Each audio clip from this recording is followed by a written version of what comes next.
Craig Brain is not your brain or my brain. Love it or hate it or something in between. Welcome to the squishy, alien middle inside of this dude's skull. Take a peek. Take a peek.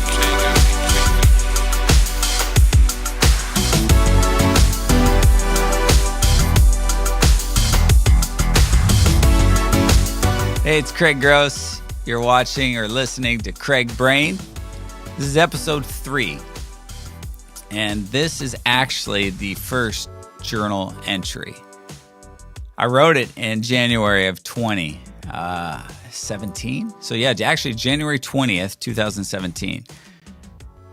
And so kind of moving forward on the podcast, I told you have to kind of read. Well, you don't have to do anything. You can do whatever the hell you want to do. But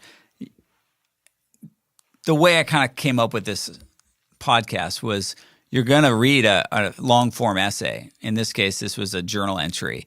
And those are edited. Those are kind of cleaned up. That's what I've been working with Levi on. And then on the podcast, I'm going to share with you just maybe an update or some thoughts or just some other things around that topic.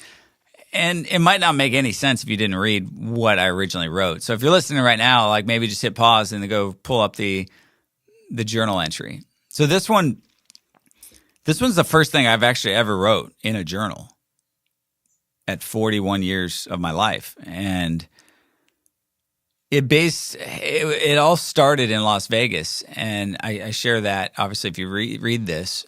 And it was me looking into another kind of crazy year and a crazy season in a busy week, trying to find a retreat, trying to find rest. And I found it at the Cosmopolitan Hotel's 3rd floor spa. It cost me $35 a day to go, but I slipped out of my responsibilities for about 2.5 hours each day, and it was amazing. And I think everything, as I go back and I reread this, the things that I wrote, it's cool to say 2 years actually after I wrote that this wasn't just something I wrote in a journal and didn't look at, but I think this truly changed my whole life.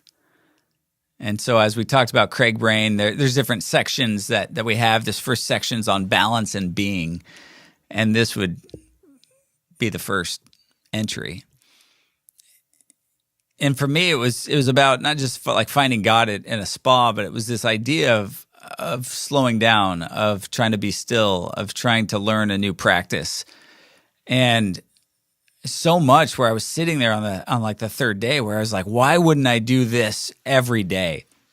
And you know, when you find time like to do something that you love, like whether that's ride a bike on the beach, or some of you it's like workout, which I don't understand you people, but you know, or if you eat something amazing, you're like, yeah, why wouldn't I do this every day? And then you go back to eating McDonald's, or you go back to like, you know, your bikes have flat tires because you never take them out, or you know, you never get with that person that you've always said that you wanted to get with. And so I've had plenty of those moments where you just go, man, I don't follow through on this. But I left the spa that week and I was like, man, I'm gonna try and implement these things in my life. Find time with the Lord. Find time like that's not talking or reading. I got more books and we've got more podcasts. Some of you people listen to more sermons in a week than you probably need in your whole entire life. And, you know, then we got the quotes and the stuff that we kind of barf out at everybody all over the internet. It's just, heck, Craig Brain, this could even be part of that. I'm consuming I'm adding to all the stuff that's already out there. But I think sometimes you just got to sit and be, and sometimes you just have to sit, I think, in the presence with the Lord that's like, hey, I'm just waiting for something new from you. So I learned that. I learned that 3 days, it says that, you know, it takes like 28 days to make a pattern or create a discipline. For me, it was just seeing a glimpse of something for 3 days that I was like, hey, I want more of this in my life. And I think the last 2 years, I've tried to figure out, how do you make room for the Lord or those times? And oftentimes something else has to go. Man, maybe the TV has to go out of your bedroom, or maybe some of these things have to come out of your life. So I've just been kind of on that journey, like trying to figure that out, like what needs to go, what needs to stay, and how can you get more time just here. And so for the spa, for me, my brain, the way it goes and it never shuts off.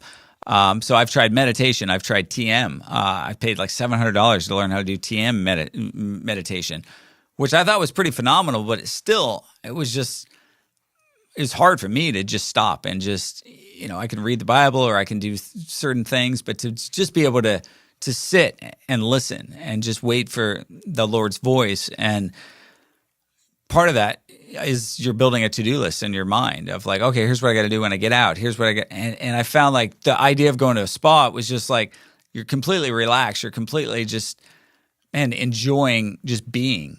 And I joke, like when I left the spa that day, if I only had like a spa that I could go to. And it's just like, who lives next? I mean, I don't live in Vegas, and I don't know of places like that. And just an interesting kind of update. We recently, through the last couple of years, made some changes in our own life. My wife and I have always wanted to live by the beach. We thought we would do that when we turned 50. I'm 43, so we thought the kids need to be gone, whatever. We decided to just go, no, let's do it now. And we're just staying temporary in a place, and it's close to the beach, and it's actually close to a couple like 5-star hotels, the Hyatt and the Hilton and some other hotels. And so I went over there one day, like on the first day we had actually moved in. I walked over there and I was like, hey, at the Hyatt, do you have a spa here? And she's like, yeah. And I told her I live across the street. She goes, you can have a membership. And I think it's a bad business model, but they don't really care, and they don't really care to attract neighbors. They're all about the people coming in and going. But for $150, I can go every day of the week, and I get $130 of that back if I ever want a treatment, a massage or anything like that, or buy anything. And so I was like, literally, I use that in just the hot shaving cream that they provide at the spa and the razors, and I get the toothbrushes. And so for me, since, I don't know, the last 7 months, it's on my iCal. It's on my, if it's on my iCal, I don't do it. And so part of those times have just been like refreshing times, not to just sit and shave at a spa, but like sit and reflect, to sit. I go on Wednesdays after I spend most of my days talking with our team or talking with people, and to sit with those thoughts and just be. And that's kind of more of a work one. And then on Fridays, try and go, and that's more of just like looking into the weekend or looking into past on the week and more kind of personal things. I'll go through my journals there. Sometimes I get a little wet. No one's ever at this place even too. Like, and then there's occasionally like that 80-year-old dude that has to be naked, and you're like, dude, come on. And then I was like, oh my gosh, 80 years of growth. Like old men, they've never thought of manscaping, by the way. Like, I wasn't going to help him out, but I was like, oh gosh, you could just, at least a Speedo. So that's the only bummer about the spas. But I'm there all by myself. I'll take phone calls, and now some of my friends will be like, dude, are you at the spa? Like, I hear that, yeah, you hear that little music going on in the back. And sometimes for me, it's not just about the time with the Lord. It's time for myself, and it's time for, dreaming and reflecting. And I go. And I think just that thought years ago where I was like, man, if I only had this. And I think for me, I'm not going to turn this into a sermon, but I think oftentimes we try and look at our lives and we go, oh, well, if I only had this, then I would do that. Like for me, this started long before I had a spa membership. Like that just makes it easier. And I just share that to go, man, like find your rest, find your retreat, find your spa. For some of you, it's not going to be there. Others of you, it might be out in the wilderness. It might, me even saying wilderness, something that has never been, spoken out of my mouth. But yeah, find that place for you. Anyways, hope it encourages you. Check it out. Share this stuff if you want online, or delete it. But this was instrumental for me and kind of the start of even this project. So there it is. Thanks for thinking through Craig Brain. This podcast is only a small summarized part of a larger conversation. To read the full story, check out www.craigbrain.com, join the Craig Brain group on Facebook, and follow @Craig Gross on whatever social suits your fancy.